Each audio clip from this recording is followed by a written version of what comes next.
This is my desire, to honor you, Lord, with all my heart I worship you.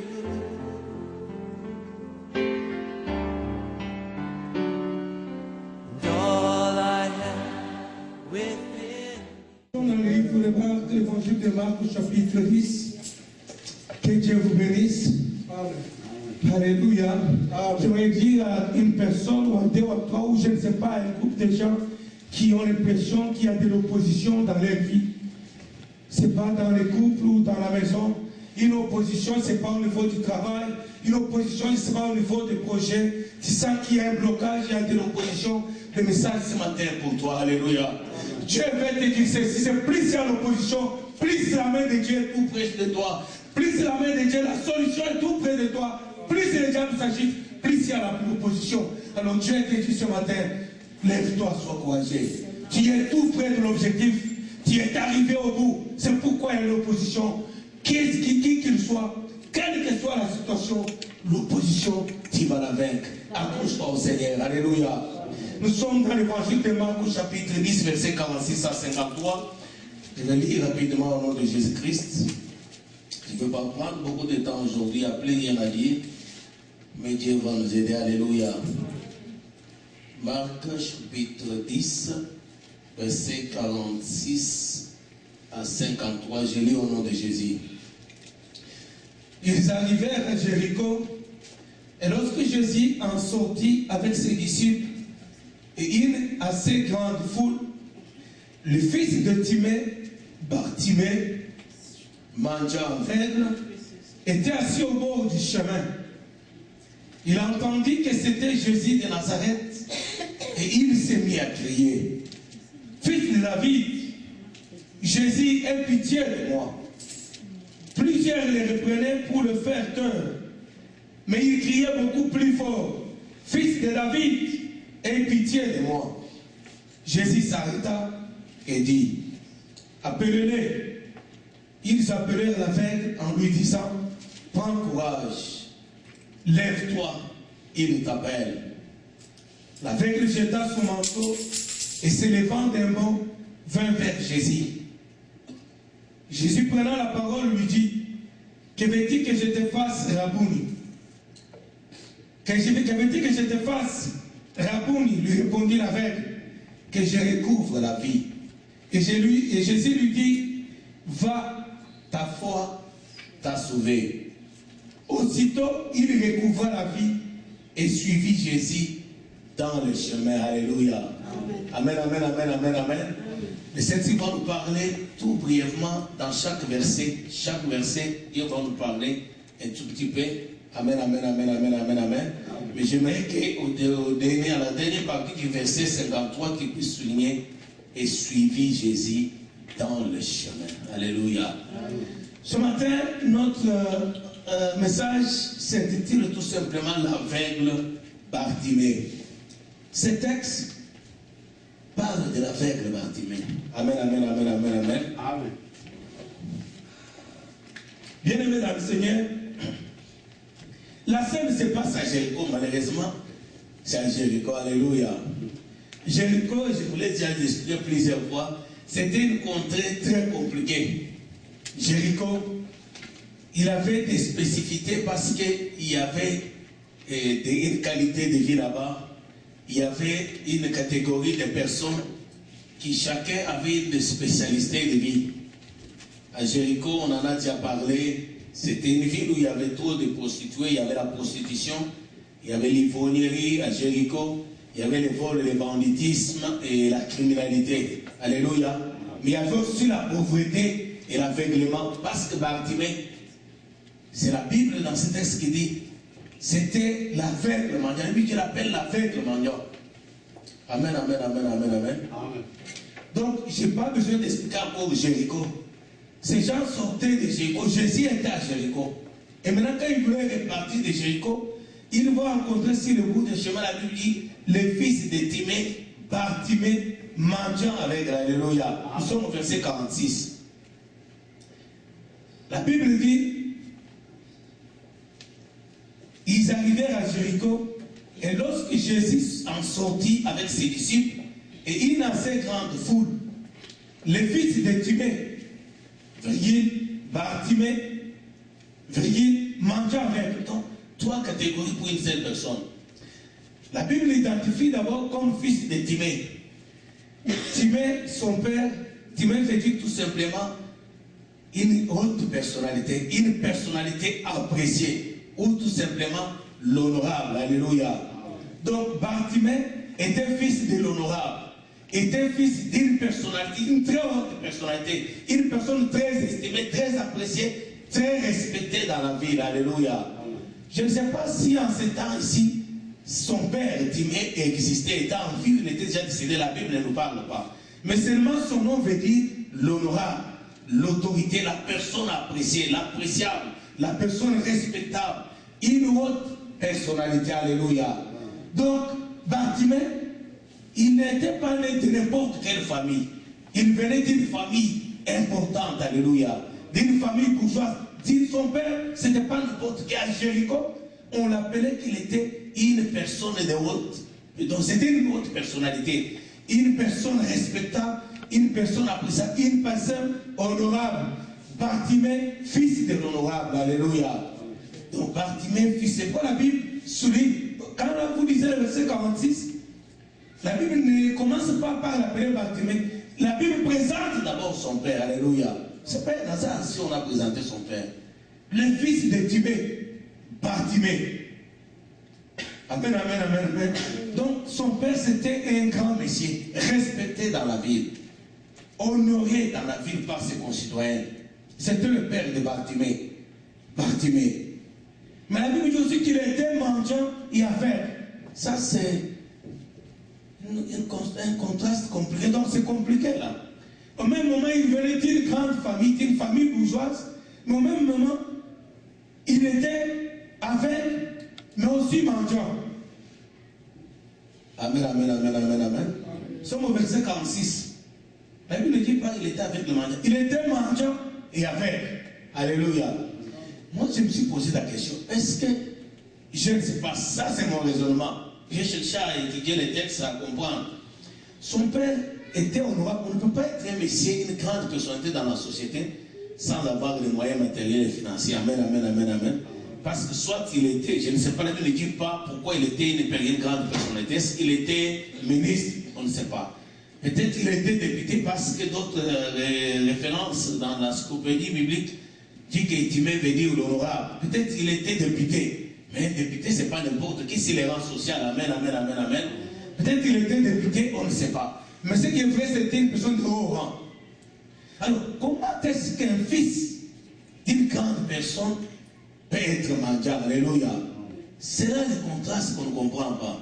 Amen, amen, amen, amen, amen. Son père, c'était un grand monsieur. Mais comment était-il mendiant? Est-ce que son père était-il déjà décédé, que l'héritage était dilapidé? La Bible ne dit aucun mot. Je ne crois pas que son père était décédé parce que, mais la Bible ne nous dit rien. Ce que la Bible dit est que Bartimée était mendiant. Bien aimé dans le Seigneur. Vous savez, aujourd'hui, il y a des gens qui se disent chrétiens. Bartimée, il était juif. Amen, amen, amen, amen. Donc il faisait partie du peuple choisi par Dieu comme ses enfants. Donc ce n'était pas en notre terme, pour nous de notre temps aujourd'hui, Bartimée c'était un chrétien, ce n'était pas un païen. Alléluia.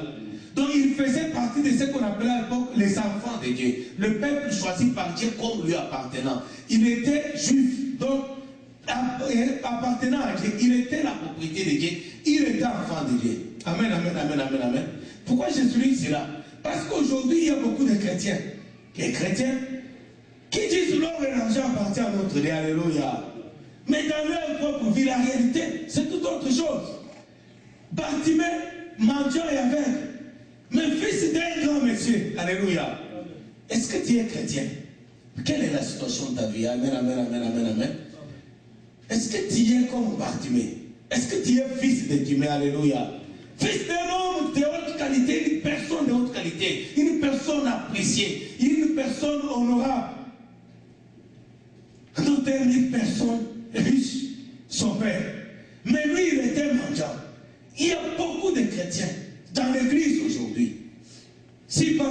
l'église, alléluia. Pauvre et mendiant.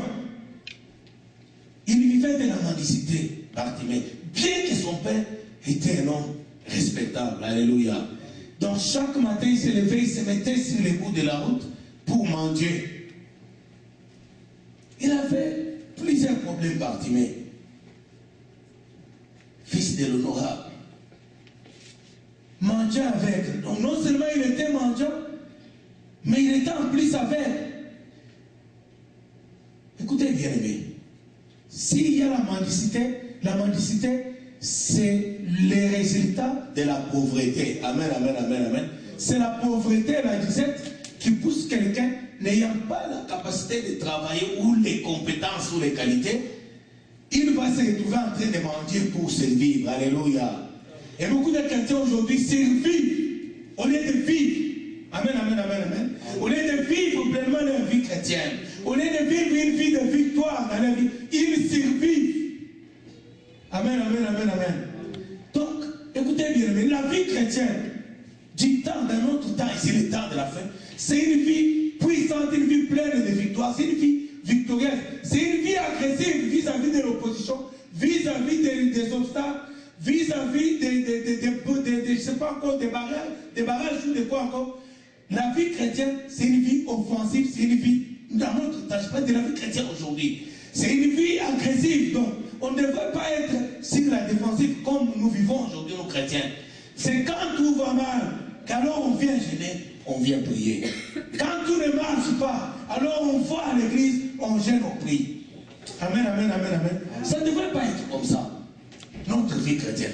De notre temps ici. Nous, on ne devrait pas être les gens qui vivotent, les gens qui sont toujours dans l'amertume. Allez dans les lieux de culte aujourd'hui. Aujourd'hui, dimanche, allez dans les églises.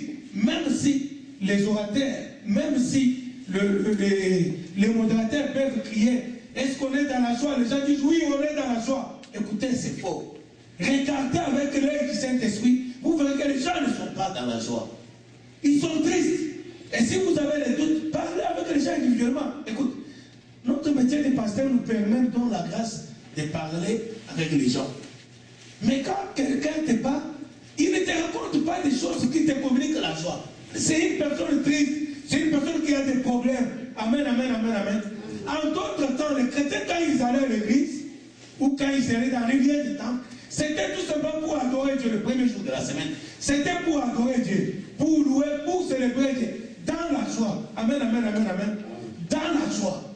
Ce n'était pas un groupe de gens qui se retrouvaient dans l'amertume, dans la tristesse, dans la souffrance, et dès qu'on commence à prier, ils commencent à pleurer, C'était pas comme ça. Amen, amen, amen, amen, amen.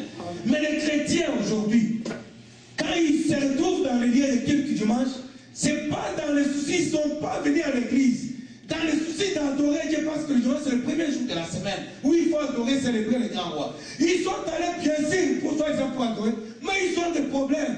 Et quand ils veulent adorer, quand on chante pour adorer, c'est leur problème qui ressurgissent devant dans les yeux. Il a les yeux ou il a les yeux fermés, mais quand il commence à adorer Dieu, quand l'onction descend sur la personne, ça remonte aux surfaces ses problèmes, ses difficultés, ses amertumes, ses soucis, ses blessures qu'il a connues ou qu'elle a connues dans le passé, mais qui sont restés, qui ne sont pas encore cicatrisés. Ça saigne, et le souvenir est devant lui, et la personne pleure. Alléluia. L'aveugle Bartimée. C'était comme ça. L'enfant d'un homme riche. Son père Timée veut dire l'honorable, une haute personne, une personne appréciée dans la société. Une personnalité de haut rang. C'était le père de Bartimée. Mais Bartimée, lui, avait dit qu'il était mendiant. Et mendiant, je disais, la mendicité, c'est le résultat de la pauvreté. Plus on est pauvre, et qu'on n'a pas les capacités, ni les compétences, ni les qualifications pour aller travailler, alors pour vivre ou pour survivre, on devient mendiant. Et Bartimée, bien que son père était riche, bien que son père était honoré, respecté dans la société, lui, c'était un petit misérable. Il n'était pas respecté. Vous vous imaginez les aveugles. Un mendiant déjà n'est pas respecté. Mais un mendiant aveugle en plus, qui peut les respecter? Qui peut les regarder des fois? Les gens s'arrangeaient, je ne sais pas si ça vous arrive, mais ça arrive presque à tout le monde. Quand vous arrivez là où il y a un mendiant au bord de la route et que tu n'es pas disposé à lui donner, tu t'arranges déjà avant d'arriver à son niveau, de regarder ou bien prendre un air pour les décourager à te demander Alléluia. Oh, Alléluia. Oh, discanta pour la base. Bien aimé, c'est triste. C'est vraiment triste. Donc, Bartimée était comme ça. Et aujourd'hui, il y a des chrétiens comme ça. Ils ne représentent rien pour l'église. Bon, s'ils ne représentent rien pour l'église, comment ils ne représentent rien pour le pasteur? Puisqu'ils ne représentent rien, il n'a aucun intérêt. Donc, quand bien même il veut prendre rendez-vous avec le pasteur est très occupé. Amen, amen, amen, amen, amen. Il est très occupé. Mais tu n'es que Bartimée. Tu ne représentes rien. Tu vivotes. Tu ne rapporteras rien si ce n'est que moi demander. Mais celui que tu demandes, lui n'espère rien, il ne peut rien recevoir de toi. Tu ne représentes rien. Beaucoup de Bartimée sont à l'église. Si pas tous sont Bartimée à l'église, alléluia. Ils ne représentent rien. Mais ils sont enfants de Dieu. Ils disent, l'or et l'argent appartient à Dieu. Oui, Bartimée, son père, était un grand monsieur. Timée, l'honorable. Une personne de haute qualité. Une personne hautement appréciée dans la société. Une personne riche. Alléluia. Mais qui avait un fils, Bartimée. Nous parlons de Bartimée. L'or et l'argent appartient à notre Dieu, oui. Mais où est notre part? Nous, chrétiens. Bartimée. Toujours des mendiants. Oh, prie pour moi. Oh, prie pour moi. D'abord, c'est le pasteur qui prie pour toi. Mais en plus, il y a des gens au Congo qui prient pour toi. Il y en a en Inde qui prie pour toi. Oh, il y a un préfet en Toronto, je prie avec lui au téléphone. Oh, nous avons une chaîne de prière en Allemagne. Oh, nous avons, alléluia. C'est une chrétienne, ce n'est pas un païen. Ça, c'est un Bartimée. Il mange, parce que les mendiants, ils ne demandent pas une personne. Même s'il en a déjà eu beaucoup pour ces jours-là, il continue jusqu'au soir. Alléluia. Même s'il en a déjà eu $100, c'est déjà suffisant pour manger aujourd'hui, non? Il rentre, il est là, il demande à tout le monde à ce qui passe, il demande. Les autres l'insultent, ils s'en foutent, ils demandent. Les autres se moquent de lui, il demande. Et demain, il vient encore, alléluia. Bartimée dans l'église de Jésus. Écoutez bien, aimé, c'est des choses qui devraient nous attrister, nous faire pleurer. Nous sommes chrétiens du temps de la fin. Au temps de la fin, la Bible mentionne ceci, bien aimé. Les chrétiens de ce temps de la fin, nous sommes bénéficiaires d'une grâce extraordinaire. Pourquoi? Parce que maintenant que nous sommes, Jésus va rentrer, il est en train de bousculer les événements. Pourquoi? Parce qu'il veut sauver encore beaucoup de gens.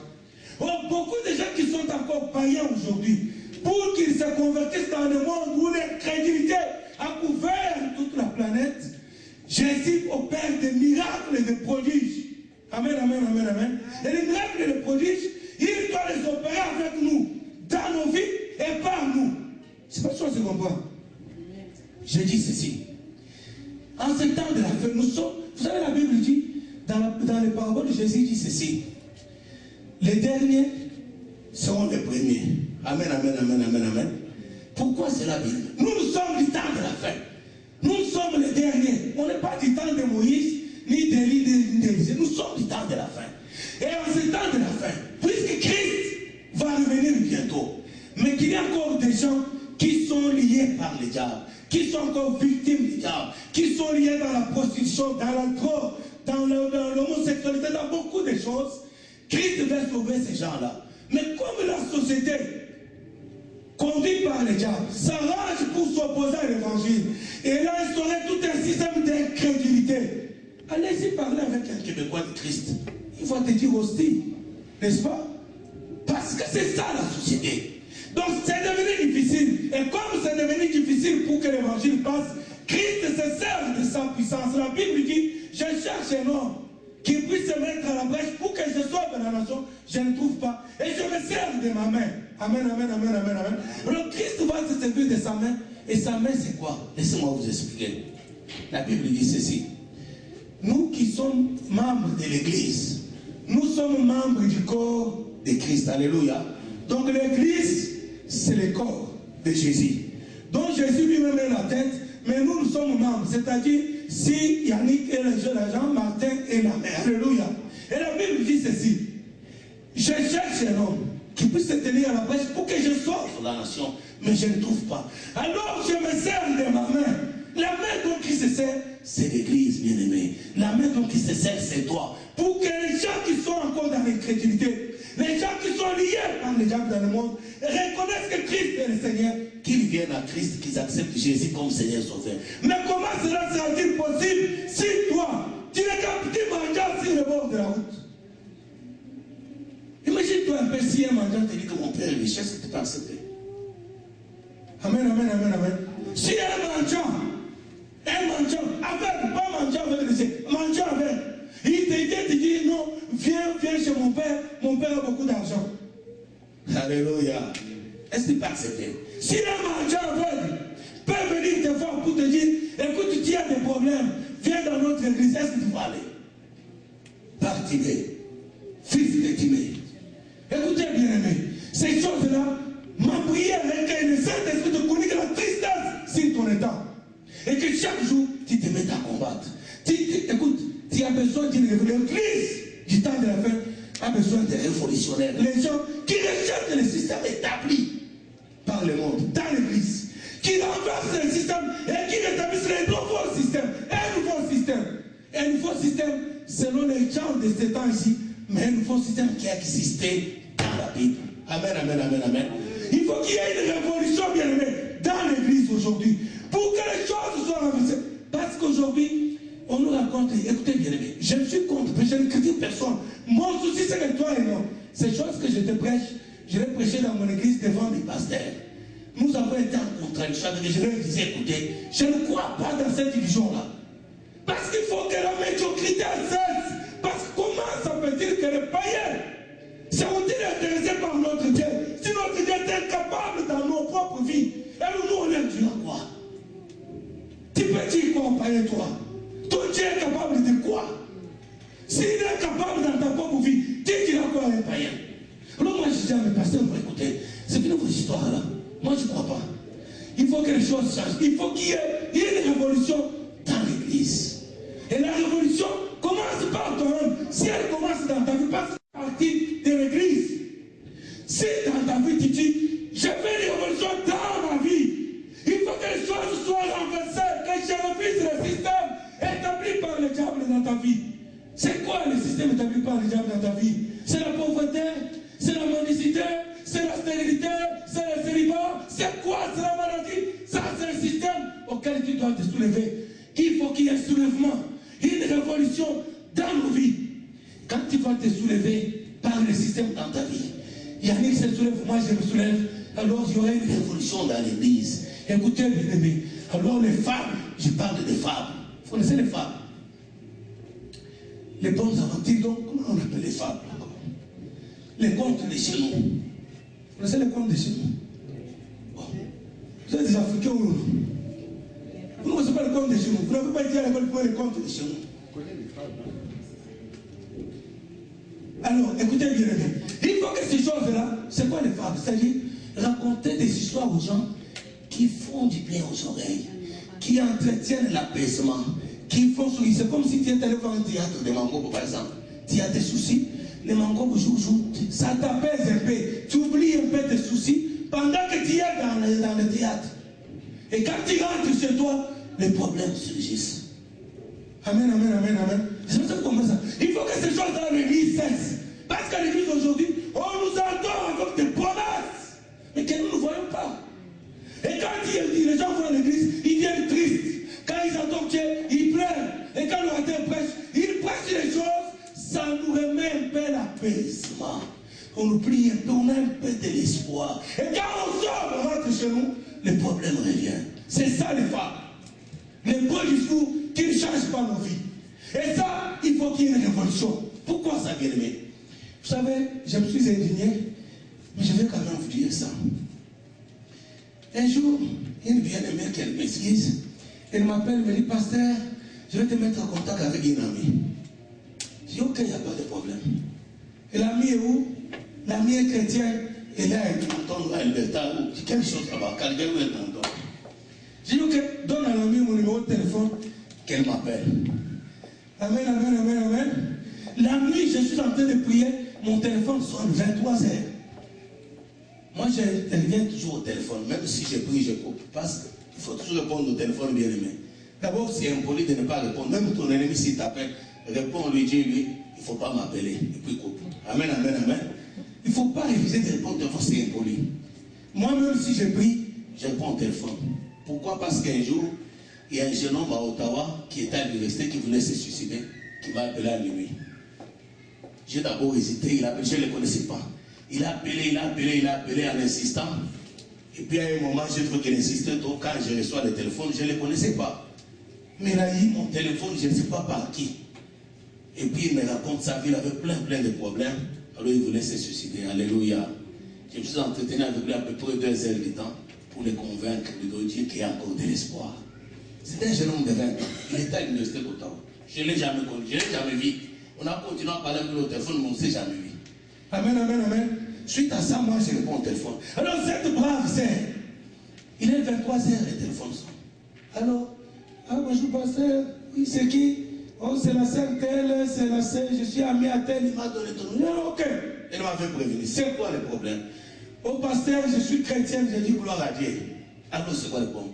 Oh, je te demande de me soutenir dans la prière. J'ai dit, ok, te soutenir pourquoi? Oh, parce que je vais aller plus loin, j'évangélise, j'ai fait beaucoup de choses. Mais je veux que Dieu me donne une option pour que je travaille beaucoup plus. Alléluia. Amen, amen, amen, amen. Bien aimé. Elle était où elle se disait chrétienne. Mais pendant qu'elle me parle au téléphone, l'esprit de vérité, écoutez bien aimé, tu peux t'amuser à te moquer des hommes de Dieu. Tu peux t'amuser à raconter les histoires si tu tombes sur un enfant de Dieu. Je ne parle pas des hommes de Dieu plein d'onction. Je parle d'un enfant de Dieu correct, mais qui sert aussi Dieu. Dieu va te confondre. Pendant qu'elle parlait, l'esprit de vérité me dit, si elle est avec moi au téléphone, mais j'ai une autre ici. Et celle qui me dit, quand elle finit, dis-là de te donner l'homme qui a à ce côté-là. Amen. Et là, il monton. C'est le monton de Calgary, l'une des 2 villes en Alberta. Et la celle qui me dit, pendant qu'elle me parle, elle me dit, quand elle va finir, dis-là, passe-moi d'abord ton copain qui est à ta droite là, je veux parler avec lui.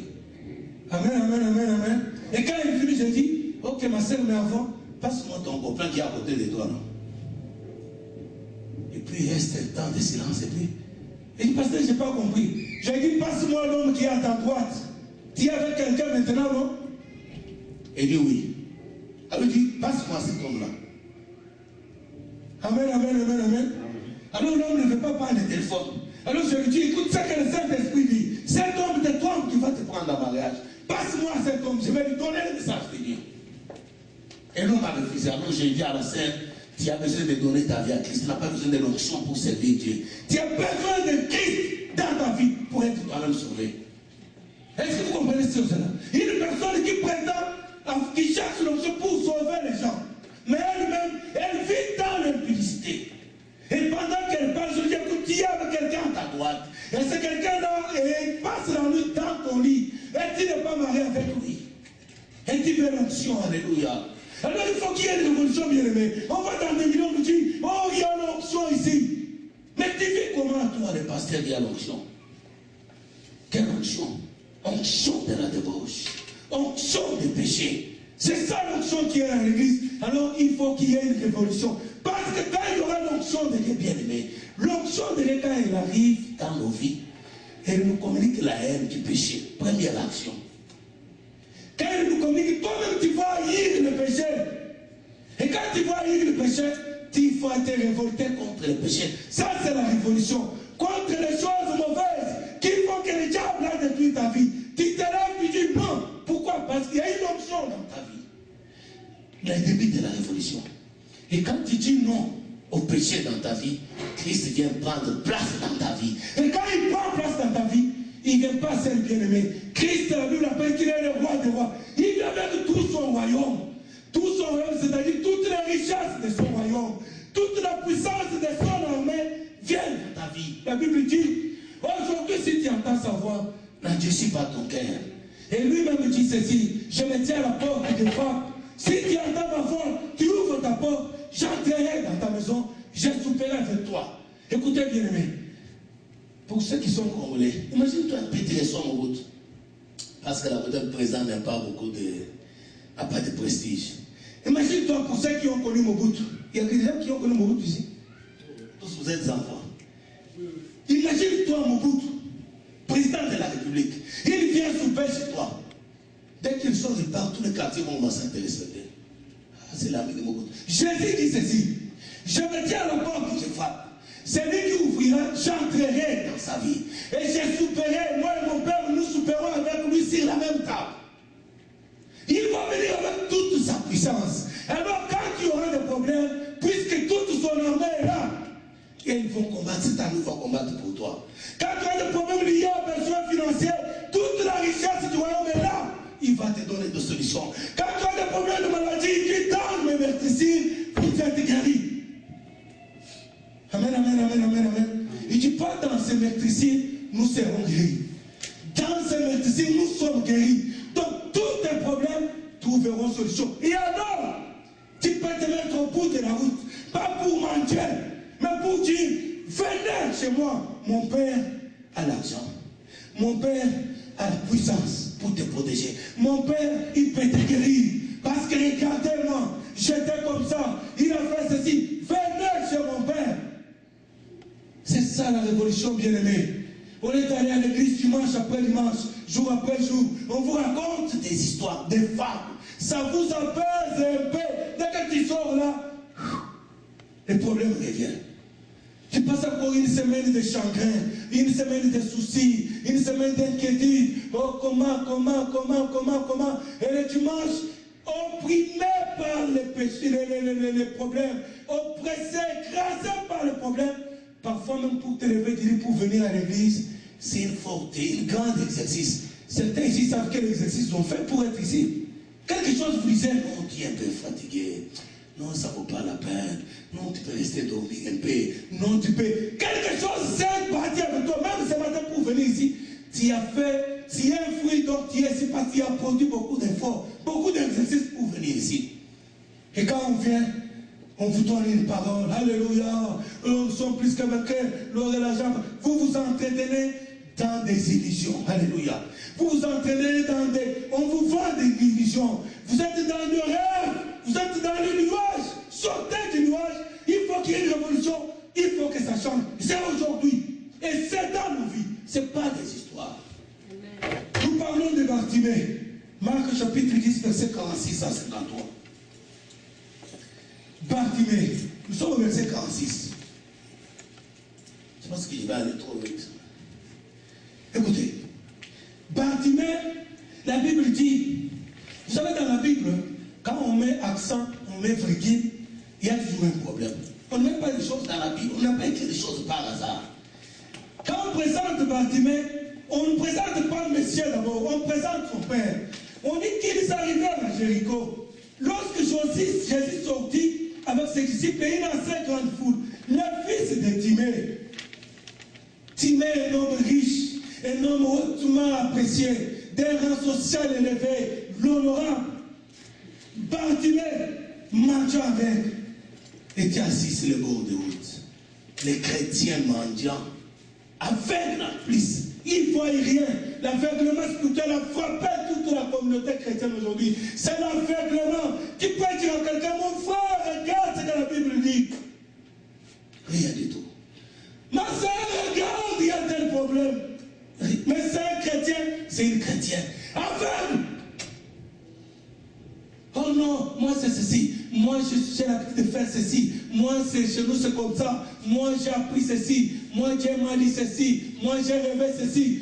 La parole de Dieu est la plus grande révélation de tous les siècles, de tous les âges. Elle ne périt jamais. Elle est là, d'actualité chaque jour. On te dit, ma sœur, il est écrit. Mon frère, il est écrit. Mais parce qu'il est aveugle, il dit non. Et puis on appelle les gens à Calgary, on prend le téléphone, il y a un prophète puissant, il y a Kelvin là-bas, il y a tel au Congo, en Afrique du Sud. On appelle, on a menti, on demande à gauche, on demande à droite. En même temps, pasteur, prie pour moi. Frère Martin, soutiens-moi dans la prière. Ziané, soutiens-moi dans la prière. Frère Patrick, j'ai un problème. On mendicité spirituelle. Bartimée. Et après, on dit, l'or et l'argent appartiennent à notre Dieu. Nous sommes les enfants des rois de rois. Nous sommes les enfants du roi. Quel royaume? Royaume des mendiants. Nous sommes au verset 46, Marc chapitre.